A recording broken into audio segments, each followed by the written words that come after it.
Iman itu memiliki fungsinya untuk mengerjakan amal soleh. Kenapa diminta beramal soleh? Supaya masuk surga, itu Pak. Dan supaya kita nggak capek, diberikan setengahnya oleh Allah, tinggal setengah lagi. Jadi sebetulnya Allah ingin hambanya masuk. Cuman karena hikmah kehidupan menjadikan kita mesti berikhtiar, saking baiknya Allah dikasih setengah. Ayo setengah diambil. Bahkan setengah ini diberikan dalam kandungan. Cuman sayang, fa'abawahu yuhawwidani au yunassirani au yumajjisani. Lahirnya kan fitrah, ada iman dalam dirinya. Makanya dia mencari Tuhan. Cuman sayang, lingkungan yang merubah dia menjauh dari Allah. Ada yang pengaruh ini, ada yang pengaruh itu. Lingkungan, karena TV, karena tinggal di tempat tertentu, karena pasangan. Ya, Masya Allah. Tega meninggalkan cinta Allah hanya untuk cinta dunia. Tega meninggalkan cinta Allah hanya untuk cinta manusia. Padahal manusia itu mati, Allah selalu hidup. Ya bayangkan. Ya, mencintai sesuatu yang gak ada itu kan semu sifatnya. Anda mencintai barang, barangnya rusak. Ketika barangnya rusak, bagaimana cintanya bisa bertahan? Cinta manusia tidak abadi. Kalau ingin abadi, bawa dia sampai mendapatkan ridha Allah, sampai ke surga, baru abadi. Tapi kalau Anda mengeluarkan diri Anda dari surga, bagaimana bisa abadi? Ya, aku mencintaimu dengan syarat engkau pindah agama. Begitu pindah, meninggal. Cinta gak dapat, surga cuma mimpi. Ya Pak, jelas ya? Ketika Allah meminta kita beriman, sesungguhnya dengan iman itu Allah ingin memberikan garansi kepada kita bahwa Anda hamba yang terlindungi, dengan izin Allah bisa mendapatkan surga. Jika iman itu kita gunakan untuk menenun amal saleh. Jelas? Kalau amal saja tidak ada iman, maka tidak menjadi saleh.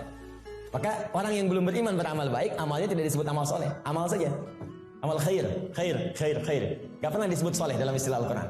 Jelas ya? Nanti ketika dia berbuat baik dibalas di dunia. Cuman karena kaidah surga itu ada iman, dan iman itu nggak ada, maka di akhirat tidak diberikan balasannya. Keadilan Allah menjadikan balasan itu diberikan di dunia. Karena investasi amalan itu bukan untuk akhirat, dunia. Karena niatnya dunia, dikasih dunia. Kalau untuk akhirat, diberikan juga akhirat bagiannya. Turunlah Quran surah ke-25 ayat 23. Nanti kalau ada non-muslim bertanya, di mana keadilan Allah Tuhanmu itu? Jadi kalau ada orang gak beriman berbuat baik gak masuk surga.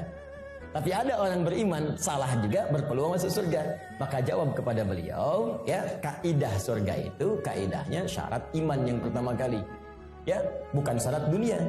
Maka ingin masuk surga ada persyaratan. Anda masuk kampus ada persyaratan. Masuk surga pun ada persyaratan. Anda lulus di satu hal tapi nggak lulus di yang lainnya, nggak bisa masuk kampus. Anda lulus satu hal nggak lulus yang lainnya, ya sulit masuk surga.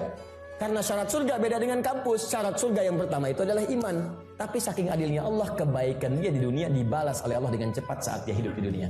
Maka turun ayat, wa qadimna ila ma'amilu min amalin faja'alnahu haba'an manthura.